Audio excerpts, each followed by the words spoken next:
La mise en scène que nous avons vécue hier nous a bien fait réfléchir toute la nuit. Nous voulions comprendre pourquoi notre guide nous faisait rentrer dans un premier magasin, que ce soit de textiles ou de bijoux, sans que l'on puisse rien acheter. Puis dans un deuxième où là, nous pouvons acheter. De plus, avec un peu de recul, le prix final des habits que nous avons achetés nous paraît un peu trop élevé par rapport au pouvoir d'achat du pays. Nous décidons donc de mener notre propre enquête au cœur de la population. Prétextant vouloir visiter la population locale, nous donnons congé à notre guide pour l'après-midi, malgré son fort mécontentement. Il touche la commission. Alors, pour résumer, ce commerçant nous explique que beaucoup de ces guides qui travaillent pour le gouvernement hindou escroquent les touristes. Et à chaque fois qu'il nous emmène dans un magasin ou bien dans un hôtel de son réseau, il touche une commission qui s'élève à 40, 50 voire 60% du total de ses ventes réalisées. Et pour convaincre et faire pression sur un établissement de son choix de rejoindre son réseau, il nous a utilisés en nous faisant rentrer dans ce magasin avec l'interdiction d'acheter.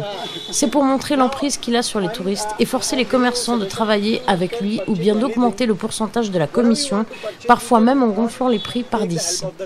Nous aurons une sérieuse explication avec notre guide et son vendeur associé. Pendant 2 heures, nous allons nous battre en leur faisant différentes pressions, en les insultant de voleurs et autres. Au final, nous repartirons avec un rabais de moitié prix sur le total que nous avions déjà payé en acompte, et plein d'habits en plus. Nous profitons de notre liberté pour visiter un petit quartier de Jaipur. La population est joyeuse et accueillante. Nous y découvrons une vie simple, mais bien organisée. Chacun son petit travail. Pendant que les cochons se baignent dans le canal des eaux usées, le boucher coupe et expose sa viande en plein soleil.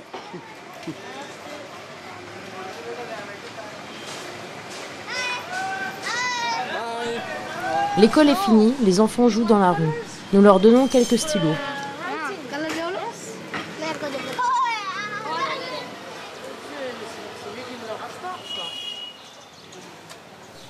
Une dame repasse pour le quartier. Le vendeur de glace se prépare pour partir en livraison. Bloc de glace. Damien, nice to meet you. From which country did you have? Switzerland. Switzerland. Ok, on y va.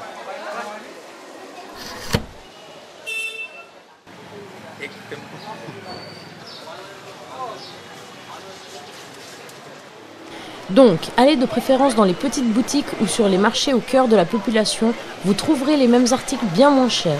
Et essayez de marchander en divisant les prix par 3 ou 2, vous serez de toute façon gagnant et eux seront contents.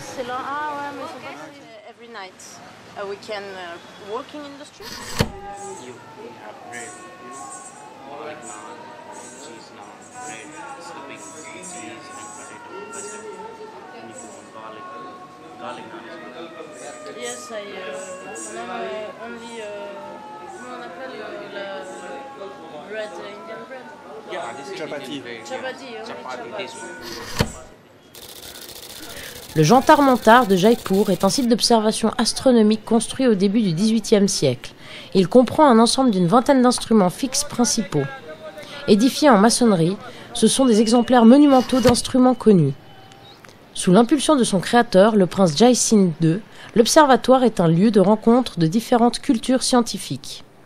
Il est également un symbole de l'autorité royale par ses dimensions urbaines, par le contrôle du temps, par ses capacités de prévention tant rationnelles qu'astrologiques.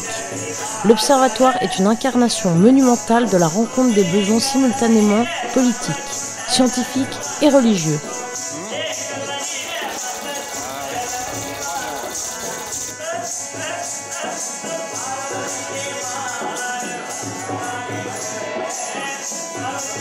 Le soir, pendant notre repas à l'hôtel, nous avons eu droit à une représentation de danse en habit traditionnel, avec une petite démonstration d'équilibre à la fin.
c'est pas stable.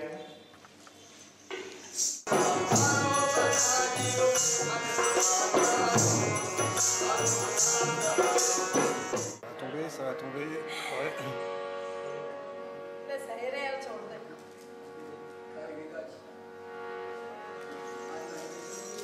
Olé.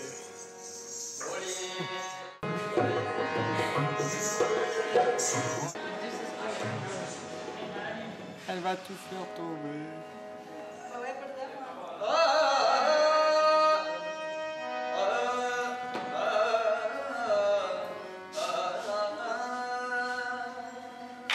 Ah,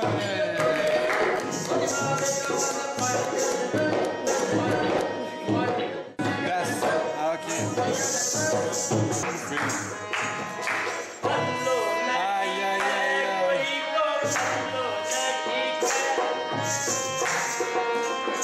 Ça coupera beaucoup.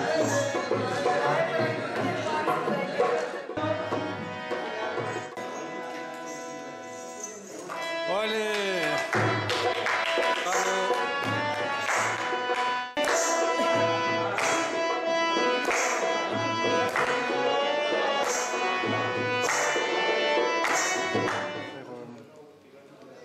À faire avec la molette parce que